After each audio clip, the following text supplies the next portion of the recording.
E aí, pessoal, tudo bem com vocês? Eu vim aqui hoje primeiro falar, gente, minha vida tá super caótica. Tô assim numa bagunça, reformas compulsórias em casa por problemas estruturais do edifício, enfim. E algumas coisas de trabalho também. E aí nesse vai e vem de casa, tô na casa do namorado agora. E aí eu precisei, né, assentar e falar, não, pera, faz um tempão que eu não faço um vídeo lá pro canal, preciso dar uma atualizada. E as leituras também caminharam um pouco lentamente, porque eu estava estruturando muita coisa do meu trabalho. Então tá tudo atrasado, gente, mas vamos lá. Vou começar aqui falando, são só 2 livros, tá? Mas eu vou falar em vídeos separados. Eu vou começar por esse queridão aqui. Marquei algumas coisinhas porque eu imaginava uma coisa desse livro e ele entregou outra melhor ainda. O livro é Santos de Ontem, Santos é a minha cidade, da Edith Pires Gonçalves Dias. Gente, a Edith é uma pessoa sensacional e de uma memória prodigiosa. Ela, ela é uma senhora já e ela contou pra gente das suas memórias de como era a cidade de Santos na sua época de juventude. E ela viveu e viu coisas que a gente hoje só encontra aqui, ó, nas fotos antigas. Edifícios que não existem mais, inclusive, casarões, lojas. Eu fiquei mais feliz e mais surpresa com os costumes. Por quê? O Santista é bairrista, tá? Santos é a melhor cidade do mundo, não tem nenhuma no planeta que seja melhor e acabou. E a gente fala mal da cidade também, mas só a gente pode. Qualquer outra pessoa não pode. Ao mesmo tempo que pra gente é o melhor lugar do mundo, também entendemos os seus defeitos. Só nós, tá? Fica já a dica aí. Mas algumas pessoas, eu sou uma delas, consideram a cidade de Santos, embora muita coisa de vanguarda tenha nascido aqui, Santos é uma cidade conservadora, é uma província e a mente das pessoas parece que parou lá atrás no tempo. Existe muita coisa aqui em Santos que você ouve, você vê e você fala, que século que a gente está mesmo? Que barbaridade que é essa? E aí, gente, que eu, com esse pensamento na cabeça, eu sempre me perguntei, poxa, mas é tanta coisa de vanguarda, é tanta gente, vai, o Plínio Marcos e Pagu e outras tantas personalidades de vanguarda que surgiram aqui. A cidade foi palco de tanta coisa importante na história. Temos o meu querido José Bonifácio, por exemplo.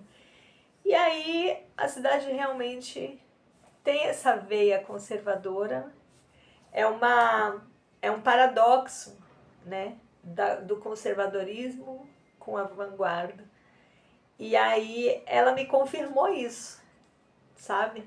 Porque ela vem de uma família tradicional, onde todos os usos e costumes eram super tradicionais, e eu não imaginava, embora eu saiba e entenda a minha cidade como uma cidade conservadora, eu não imaginava que era tanto assim.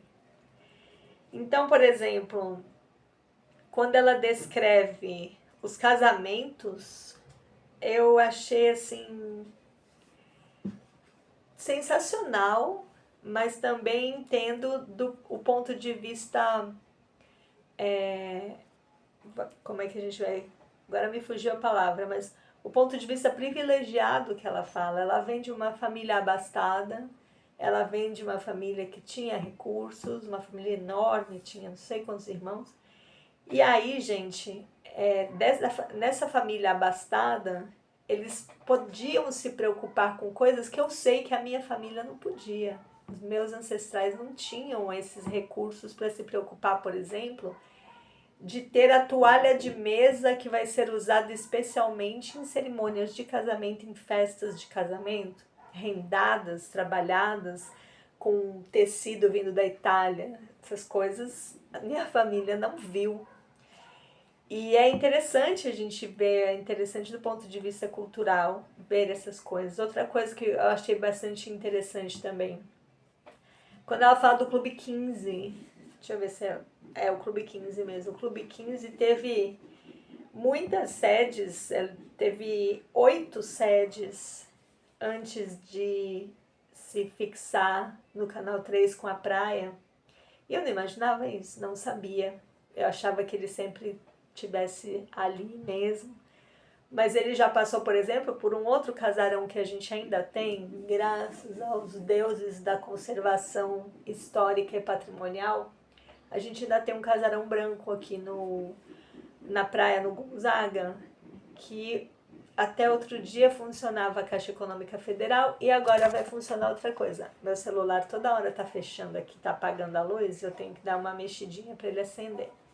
Só para eu ver se tá gravando aí.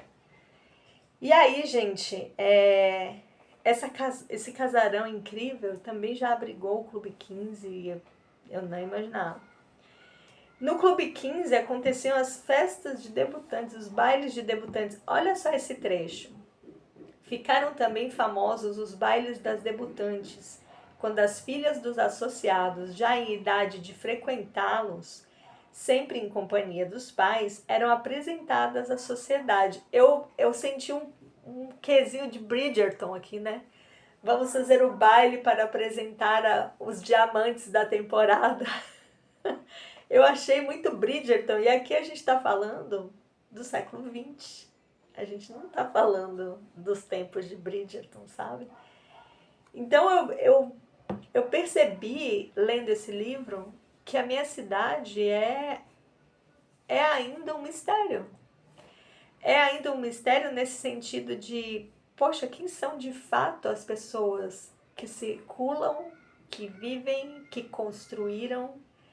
Como é que a gente chegou na Santos de hoje, que tem N problemas, que está se afundando de prédio e ao mesmo tempo que ainda é tão conservadora, fica nessa história de a mais verticalizada do Brasil, mas ainda é super conservadora, um horror isso. E aí, esse pezinho no passado com a Edith me fez fazer uma viagem que explica alguns comportamentos ainda de hoje, mas que não explica, por exemplo, por que a gente não cuida do patrimônio. Essa cidade aqui era para ser uma cidade histórica, tipo aquelas que a gente tem em Minas Gerais, porque circulou tanta história e ela conta tanta coisa tão bacana, e a gente deixou perder tudo isso para construir prédio. Sabe, dói. E aí uma coisa também que ela conta que eu não sabia, a gente tem um prédio aqui em Santos, não vou me acordar o nome agora, não sei, acho que é Edifício São Paulo. É um prédio que fica no Canal 3, na esquina com a praia. De um lado é o Clube 15, do outro lado, dos lados do canal, esse predinho de 3 andares. Esse prédio foi o segundo edifício construído em Santos. E ele está lá, defendido graças aos deuses do patrimônio, por um tombamento que não vão deixar mexer. Eu já entrei nesse prédio, ele é incrível, os apartamentos têm um pé direito alto maravilhoso, janelões, enfim, sabe? Esse prédio é sensacional. Eu só não sabia que ele era o segundo prédio construído na cidade. E que gostoso saber dessa história e saber que a gente conseguiu preservar isso. Aí tem uma passagem triste aqui. Poxa, eu acho que o brasileiro precisa aprender muito sobre conservação de patrimônio. E precisa aprender mais ainda a questionar as coisas, a brigar pelo que é certo e a entender quando que alguma coisa precisa ser deixada para trás totalmente e quando não. E outra coisa que a gente também precisa aprender é a questionar por que estamos fazendo isso ou aquilo. Então, por exemplo, Santos tinha uma frota de bondes muito grande e esses bondes eles foram deixados de lado, segundo a visão da Edith, por conta do advento dos ônibus, né? Que era mais fácil, que não precisa de trilho, que não tinha tanto acidente e blá blá blá. Os bondes sem manutenção tinham muitos problemas. Bondes com boa manutenção eram um transporte muito bacana. Só que o que eu não sabia era como que foi a transição da Santos dos bondes para a Santos dos carros e ônibus. E foi uma transição violenta. Foi uma transição catastrófica. Não foi uma transição tranquila. E aí eu me pergunto, quando eu leio esse tipo de obra, eu me pergunto, nós permitimos que os interesses de empresas do transporte coletivo simplesmente passem como um rolo compressor por cima de uma história e de um trabalho e de um transporte que era bom. Nós permitimos isso. Eu falo nós, enquanto sociedade, mas eu não era nem nascida quando isso aconteceu. Mas observa aqui esse trecho comigo. No dia 28 de fevereiro de 1971, por ordem do interventor da cidade, general Clóvis Bandeira Brasil, o serviço de bondes foi extinto.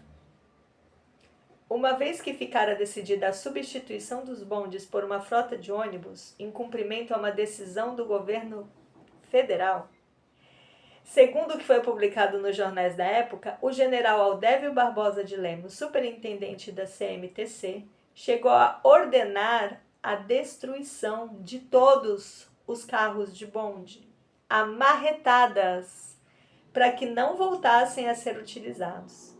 Para nosso consolo e resgate da história, ainda temos um protótipo na Praça das Bandeiras, além do bonde turístico que circula pelo centro da cidade. Então, assim, uma cidade que tinha tudo para ser uma baita cidade histórica, com um turismo o ano inteiro, um turismo histórico de verdade, uma cidade que poderia ser case para estudos, enfim. Não. A nossa cidade,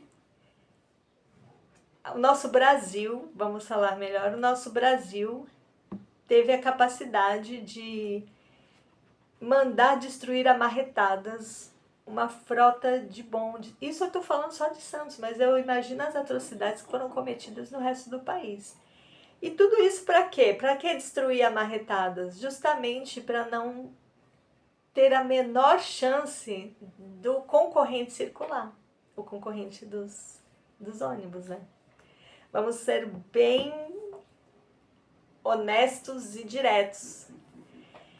E aí, isso me deu uma raiva gigantesca, né? E eu gosto quando o livro me provoca desse jeito, quando um livro, além de me trazer esse saudosismo dos casarões, essa memória prodigiosa que ela lembra de quem eram as famílias que moravam em cada um dos casarões, as chácaras, enfim.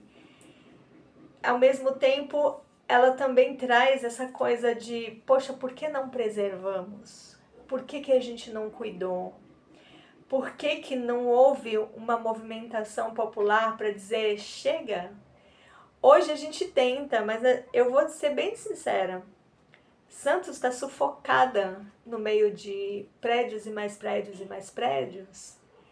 E a gente reclama nas redes sociais, mas para por aí. Fica nas redes sociais, sinceramente. Eu detesto os prédios. Eu uso as redes sociais para mostrar que eu detesto. Mas eu não sei o que mais eu posso fazer. Eu não sei o que mais está ao meu alcance. Sinceramente, se alguém souber, Daura, vai lá, faz isso, fala aquilo, beleza, mas eu não sei o que mais que dá para fazer. Dá para participar das votações do plano diretor? Gente, o plano diretor é assim.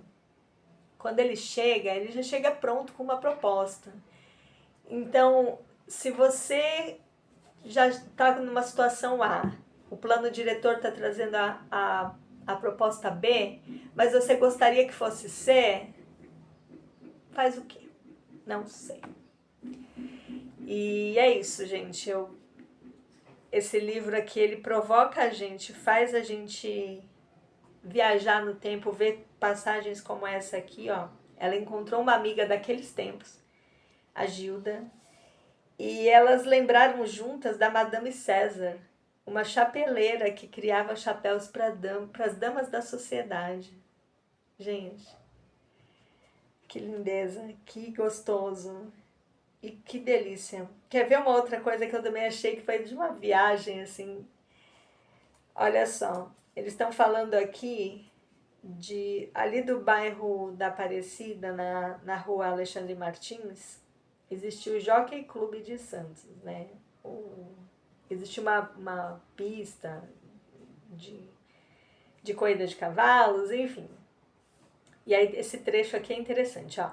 Lá existiram chácaras de japoneses que formavam hortas enormes. Podíamos ver jiraus com chuchus pendurados entre a viçosa folhagem e os bambus cruzados por onde subiam os pés de vagem. Hoje uma agência do INSS está lá sediada. Eu cresci no BNH, eu morei mais de 20 anos e o BNH fica muito próximo desse lugar que ela está falando, que até hoje tem o INSS mesmo. Esse livro foi escrito há 20 anos e até hoje está lá o INSS. Então, quando eu passei outro dia por lá, eu já tinha lido esse trecho, eu olhei assim para o INSS e falei, aqui era uma chácara de japoneses, tinha plantação de chuchu. Que legal! Então, assim, gente, eu convido vocês que conhecem Santos, vocês que não conhecem, vocês que moram, vocês que gostariam de morar, vocês que querem vir, eu convido a ler Santos de Ontem, para vocês se revoltarem comigo quanto à preservação do patrimônio e para vocês viajarem também por esse gostosinho, assim, dessa nostalgia do começo do século XX, apenas. Mas Santos é tão maluca, tem essa coisa doida, esse paradoxo da vanguarda com o conservadorismo, que faz com que a gente fique num limbo temporal até, né?